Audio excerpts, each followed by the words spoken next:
you're someone who's been wanting to get into the men's coaching space, it's a dream of yours, you're super passionate about it, but something is holding you back, then this video is for you.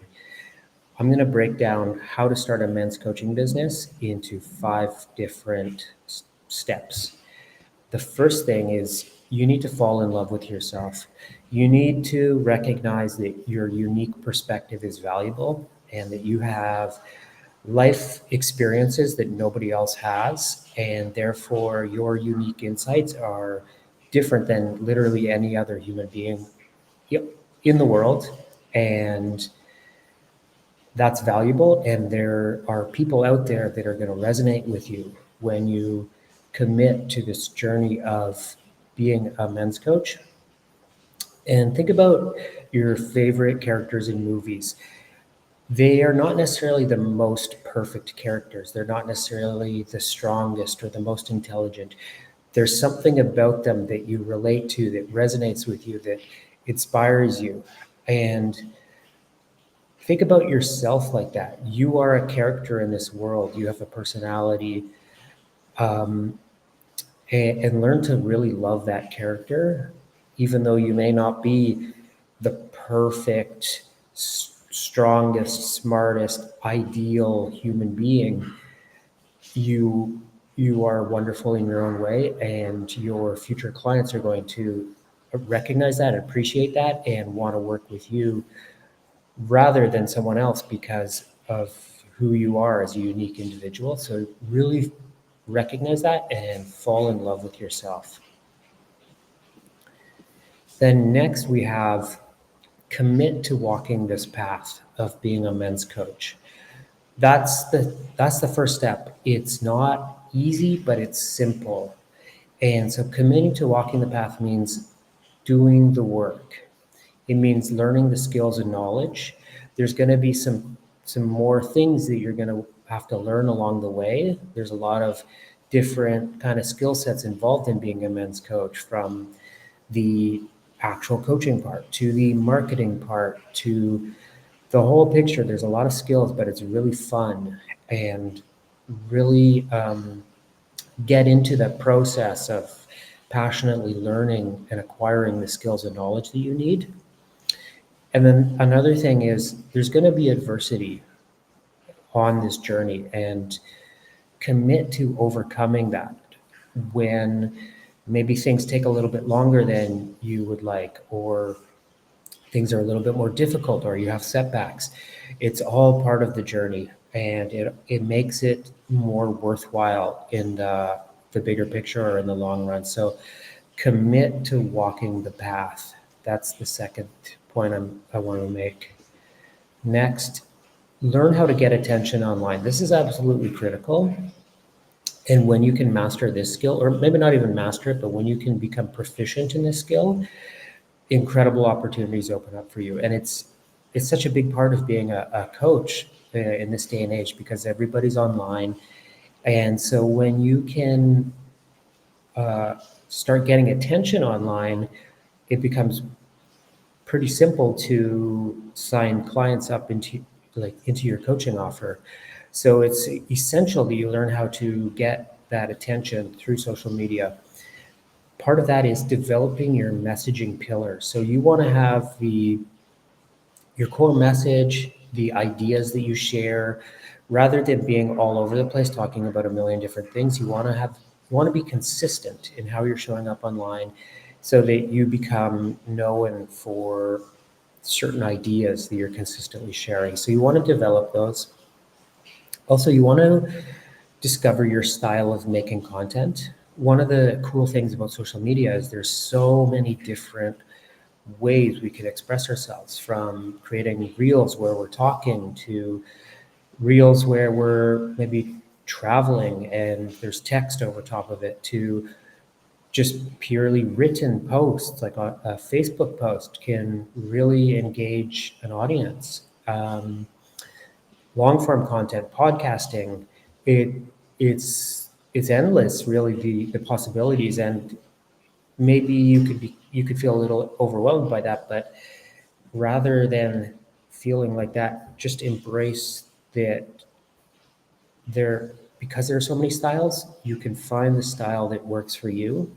And what I recommend is really study some of your favorite content creators and look at the details of how they're putting together their presentations, and try out different styles and find what really works for you. And be open to evolving too as you get a little bit more practice using your camera or editing, or maybe you outsource the editing to an editor, or setting up your podcast equipment in your studio.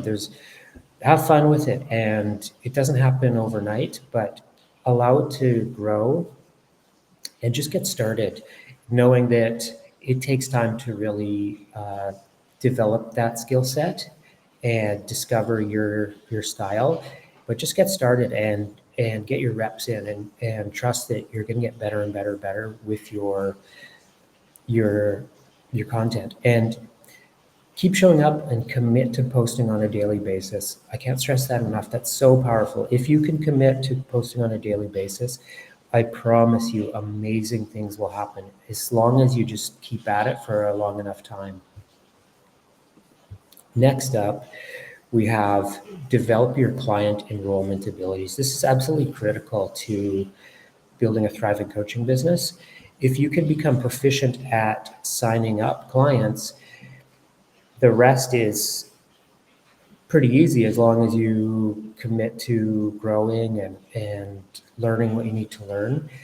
As long as you're making sales, things are great, because I'm assuming that you're approaching this with integrity and doing this out of a sense of purpose, right? And so usually the sticking point for people that want to become men's coaches is they're simply just not signing up clients. And so develop like your system for how you can consistently set up sales calls, or I call them discovery calls, with potential clients. If you're consistently setting up these calls, it's just a numbers game for onboarding new clients and growing your business. You have to have a system for how to accept payments online. That's simple and basic, but essential. So if you don't have that, that's something you absolutely need, and get that ready so that energetically you're prepared for when you do meet someone who wants to become your client. Then you're ready to go. You may want a website or a landing page promoting your coaching. This is not essential in the beginning, but it can be a valuable part of the overall client enrollment process. So I'm just opening the door to that. If you already have a background where you have some skills, you're able to set something up, or you know somebody that can, or you have a budget, great. It's definitely going to be useful. It's not essential though in the beginning. So don't stress it if that feels a little out of reach. And then some sales abilities. So when you're meeting prospects, we could call them, you want to have some communication skills about seeing where they're at, identifying kind of what they're struggling with, and being able to articulate the benefits of working with you and get them excited about the vision that you have with where you could take them, the transformation that you can help them achieve. So some sales skills are pretty essential. And then lastly, for this presentation, you want to be able to deliver great results for your clients. And so for that, you need a powerful offer, something that you trust and know that you can really deliver on, something that you've kind of planned out ahead of time. When you do sign up a client, you know what you're going to do with them. I call it a hero's journey. Have a powerful one-on-one program. It could be like 3 months long, where you guide them through from a process of the problem that they're struggling with to the ideal outcome that they are dreaming of having, and know what that path is that you take them through, and acquire the skills and knowledge needed in order to successfully guide them through that transformation. And then I also recommend having a tribe or a group coaching program. I absolutely love this. You could call it a men's group, perhaps. And this is where you're getting a group of clients together, and the group itself is so powerful. So it's still you as the coach, the facilitator, are responsible for the transformation, but the benefits that the members get from being in it are amplified by the other members. So I really recommend starting a group coaching program. Some people are a little bit hesitant. They're a little bit intimidated by the idea, and they prefer to focus on the one-on-one. And I really want to inspire you to overcome any sort of hesitation you might have about launching that group program and really go for it, because it's such a beautiful thing, especially in the men's workspace. So there you have it. That's how to launch a men's coaching business.